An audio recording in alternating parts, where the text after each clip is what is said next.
On the paper talk today, we're going to be talking about how Darwin Núñez ended up at Liverpool and not Manchester United, and it kind of makes sense, to be honest with you. It's not as bad as it may seem. We're also going to be looking at some kid from Derby County who we may be in for as well, and another kid called Frenkie De Jong. I'm not sure who he is, but he's been talking about a potential move to Manchester United. Let's check it out.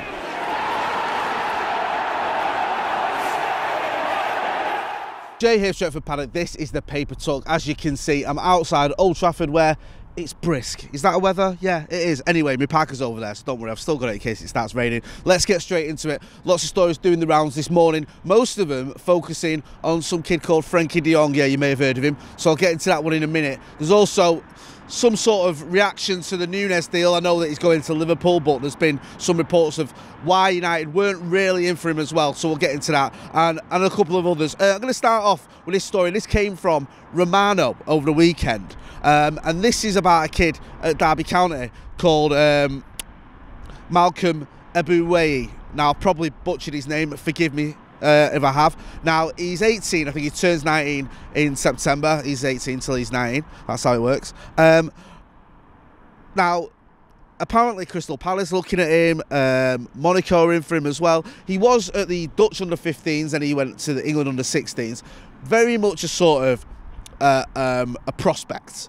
I don't think he's anyone where you go, oh, you get him in, he comes in your team. He played 15 league games for Derby County last season. He got 1 goal. Now, that doesn't tell you a lot of story because he's only 18 years old. You know, how many other 18-year-olds are playing in the Championship? Not many. So it's one for the future. We'll have to wait and see what happens with this. I'm not going to stand here and pretend I know anything about him other than the stats that I've read.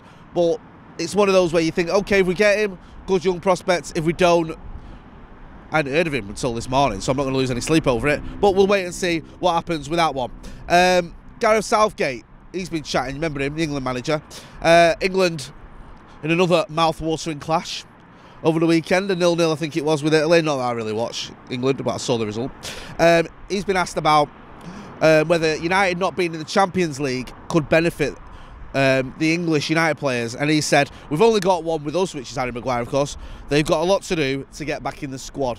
So the likes of Jadon Sancho, Marcus Rashford, he's saying, listen, you know, they're not there yet, are they? They've still got a lot to do, which is pretty accurate. I mean, there's no guarantee that either of them will start under Eric Ten Hag. I'd expect them to, especially Jadon Sancho, who was only bought for 70-odd million quid not long ago. But there's no guarantee, so let alone the England chances. You're going to have to wait and see how the season pans out. I know the World Cup is in November, so they need to hit the ground running if they're to get back in that England squad. I still feel the door is open for both of them, especially Rashford, who was a bit of a mainstay, wasn't he, until recently under Southgate. But he's got to fix up, he's got to do the business. There was a report, I think, about him as well, saying that he's ready to sort of give his all, do the best he can under Eric Ten Hag. We'll have to wait and see what happens. I think that report was in the Mail. Now, let's get on to Frenkie De Jong. That's the main story in it, as always.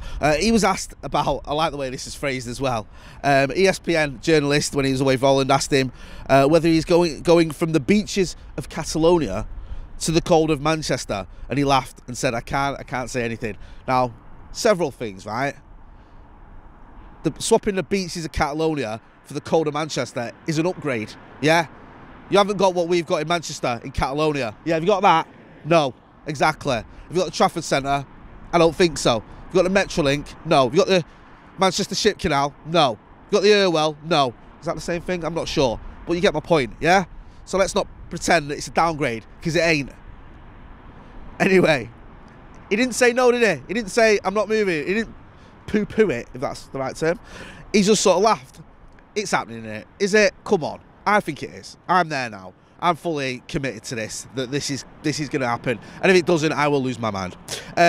So, yeah, he's laughing. He's like, I can't say anything. It looks like it's a deal that's on the horizon very, very soon. Any day now. We'll have to wait and see what happens. But I'd be amazed if we didn't get that one over the line, because the noises sound good.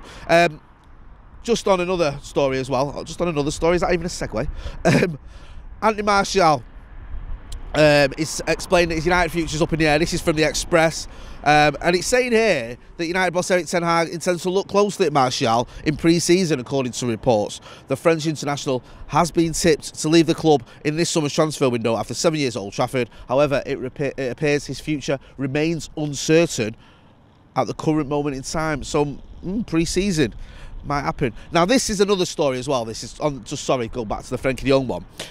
And this was doing rounds yesterday. This says this morning and yesterday. It says Frenkie De Jong and Antony look like two definite arrivals at United.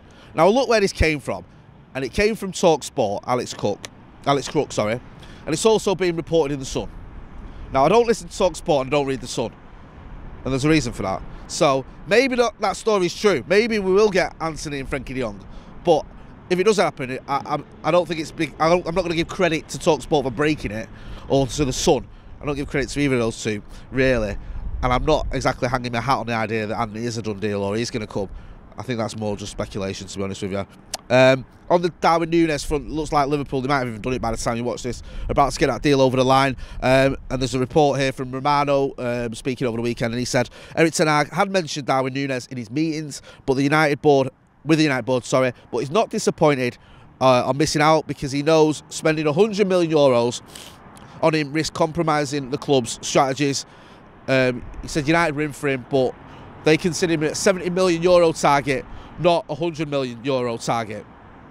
So it looks like that wasn't going to happen.